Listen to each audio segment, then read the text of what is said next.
Je suis Géojada, étudiant à la faculté de droit de sciences économiques, âgé de 22 ans. J'ai accepté le Seigneur Jésus-Christ à l'âge de 13 ans et je suis chrétien.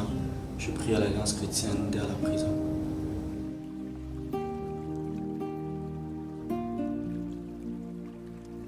Mon parcours, je dirais que c'est la grâce de Dieu, parce que c'est vraiment par sa grâce que je suis ce que je suis. C'est vrai, certes, qu'on pourrait dire que c'est parce que je suis né dans une famille chrétienne, mais ce n'est pas le cas. J'ai accepté Jésus-Christ à l'âge de 13 ans alors que j'étais vraiment dans le péché et Jésus-Christ m'a attiré à lui. Alors, vraiment, il faut dire que bien qu'étant né dans une famille chrétienne, je n'avais pas forcément une attirance pour tout ce qui était de Dieu parce que je ne comprenais pas ce que les gens faisaient à l'église. J'allais à l'église sans comprendre, parfois je n'y allais pas. Et ce qui m'a permis de rencontrer et de connaître Jésus-Christ de manière personnelle, c'est tout simplement lorsque, après les cours dans mon lycée en classe de 4e, une personne m'a invité à participer à une réunion de prière entre jeunes lycéens. Et lorsque je suis allé à cette réunion de prière où les lycéens chrétiens priaient, j'ai vraiment reçu l'évangile en fait. J'ai vraiment compris ce que c'était le message de Dieu, ce que Christ avait fait pour moi. J'ai aussi été conscient de mon état de pécheur. J'étais vraiment en larmes ce jour-là, je pleurais comme un bébé, comme un enfant. Et je disais à Dieu vraiment, pardonne-moi, si tu es là, si tu existes, je reconnais que je suis sale, pardonne-moi. Et j'ai vraiment vu Dieu dans son amour, vraiment. Il m'a aimé, il m'a montré qu'il m'aimait, il m'a tout simplement offert cette grâce-là de pouvoir vivre le pardon. Et c'est vraiment ça, c'est vraiment cet amour-là que le Seigneur a pu avoir pour moi qui était étranger au royaume de Dieu. Et c'est vraiment ça qui m'a attiré, qui a permis que je sois aujourd'hui ce que je suis.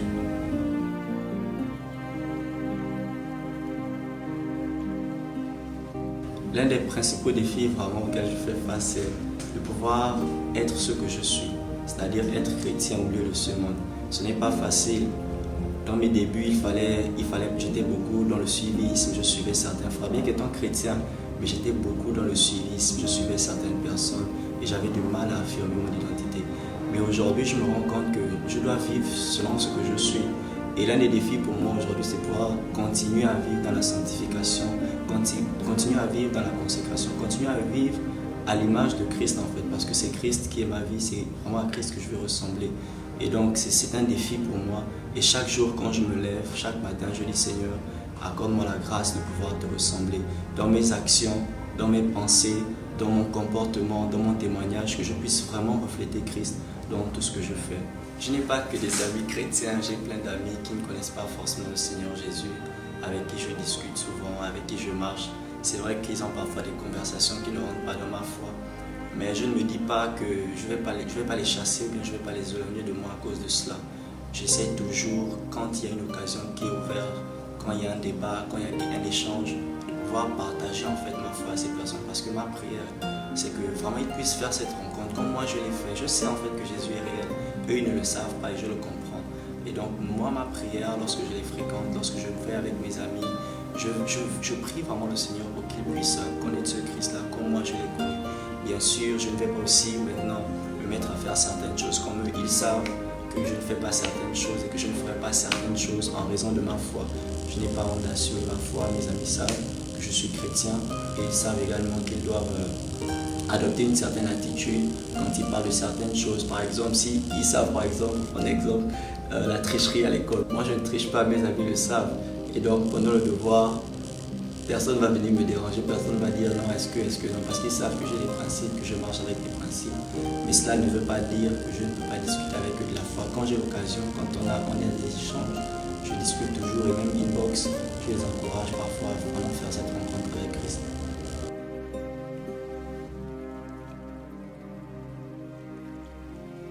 Pour moi, la vie avec Christ, c'est une vie qui se vit au quotidien en fait. C'est pas juste une vie de dimanche où on va à l'église, mais c'est vraiment une vie qu'on doit vivre le lundi, le samedi, jusqu'au samedi également.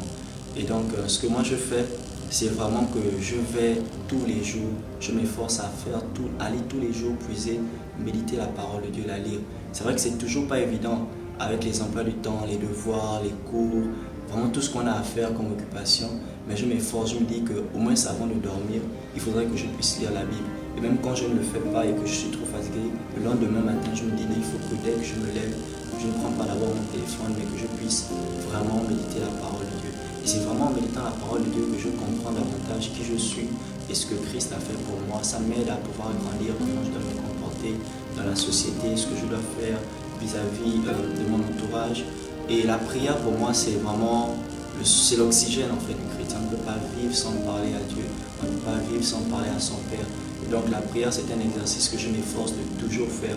Cela veut dire que même quand le matin je me lève, je m'efforce de toujours. C'est vraiment ce mot-là, c'est toujours merci Seigneur. C'est ce mot que je répète chaque fois que je me lève et je prie ensuite. Et même dans la journée, c'est-à-dire que je ne vais pas juste me dire que je prie le matin, le soir. Non, même dans la journée, pendant que je suis en train de marcher, pendant que j'ai une pause, je peux être là en train de marcher, mais je suis en train de chanter des cantiques, je suis en train de chanter des louanges. Et parfois, je suis en train de réaliser certains aspects de Dieu. Et je peux aussi, par exemple, être en train de marcher et je prie, je parle à Dieu. Parce que pour moi, c'est ça, prier. Prier, c'est parler à Dieu. Je n'ai pas forcément besoin d'être dans ma chambre à genoux et tout, même pendant que je suis en train de marcher, pendant que je suis en train de suivre mon cours, je peux être là et prier, parler à Dieu par rapport à quelque chose. Voilà.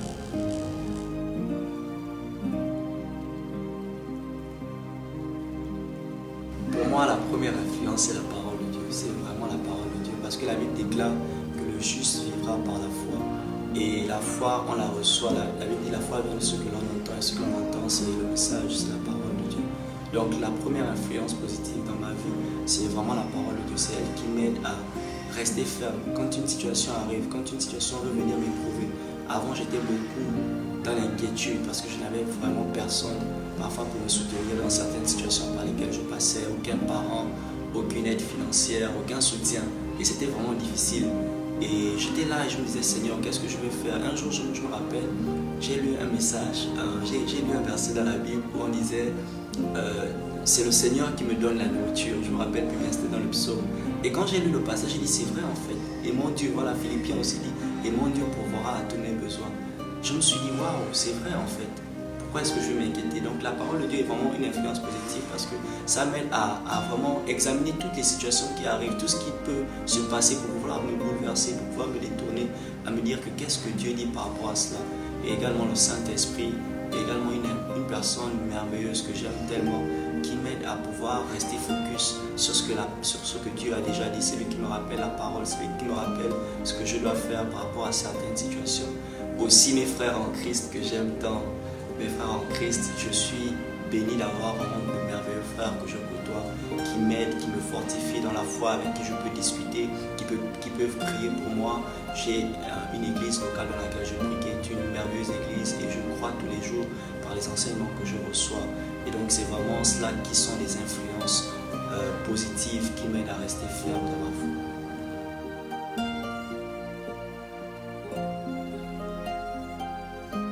Je sais qu'il y a beaucoup de jeunes, parce que j'en connais, j'en discute souvent avec plein, qui veulent véritablement connaître Christ. Et le problème, c'est parfois qu'ils ne savent pas comment s'y prendre. Ils se disent qu'ils doivent peut-être rentrer en transe, ils se disent qu'ils doivent peut-être avoir une vision, avoir, je ne sais pas, quelque chose pour pouvoir connaître Christ. Non, Christ, ce n'est pas ça. Christ, c'est la foi en lui. Lorsque vous mettez votre foi en Christ, c'est là où vous pouvez le connaître lui-même, c'est là où vous pouvez le voir. Parce qu'il dit, heureux ceux qui ont cru sans avoir vu, plutôt que ceux qui cherchent à voir avant de croire.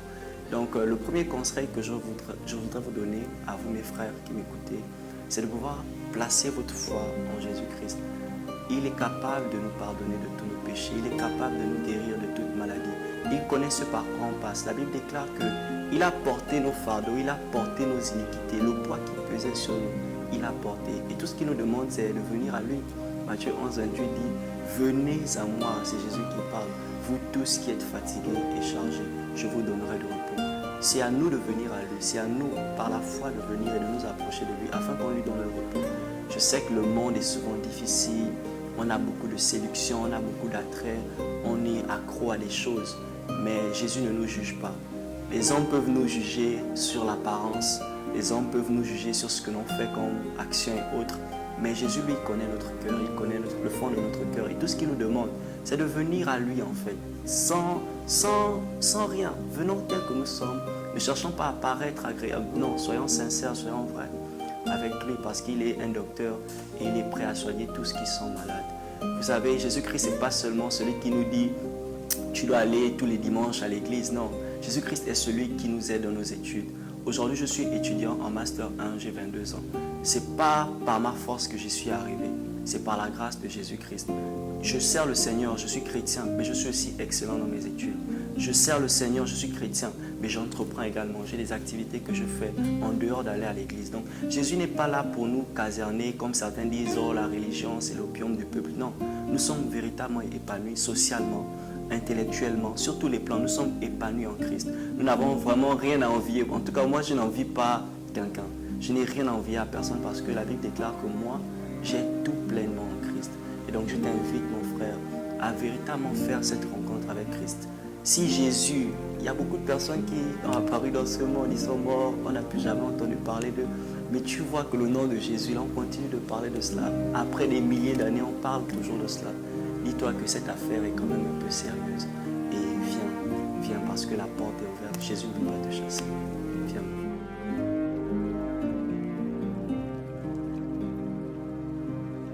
Alors, je remercie Christ Ma Vie Magazine tout simplement de m'avoir accordé cette opportunité. Vraiment, c'était un très bon magazine que j'ai beaucoup apprécié. J'ai été béni par plusieurs témoignages qui ont été partagés. Je vous invite d'ailleurs à vous abonner à la page et à suivre tout le contenu. Allez même regarder les anciens témoignages. Je suis sûr que vous serez bénis comme moi je l'ai été. Je voudrais remercier également le Seigneur pour la grâce qu'il m'a accordée encore de pouvoir partager ce témoignage, de pouvoir partager mon expérience avec lui. Je sais que vous êtes là et vous m'écoutez. Sachez que Dieu est avec vous là où vous êtes et là où vous m'écoutez. Les grands changements nécessitent des grandes décisions, des décisions parfois fermes. Et c'est vraiment une décision ferme que je vous invite à prendre. Une décision ferme d'accepter Jésus-Christ dans votre vie. Et si vous l'avez accepté et que vous vivez encore une vie en dents de scie, vraiment prenez une décision ferme et décidez de régler votre vie parce que Jésus-Christ revient bientôt. Que Dieu vous bénisse.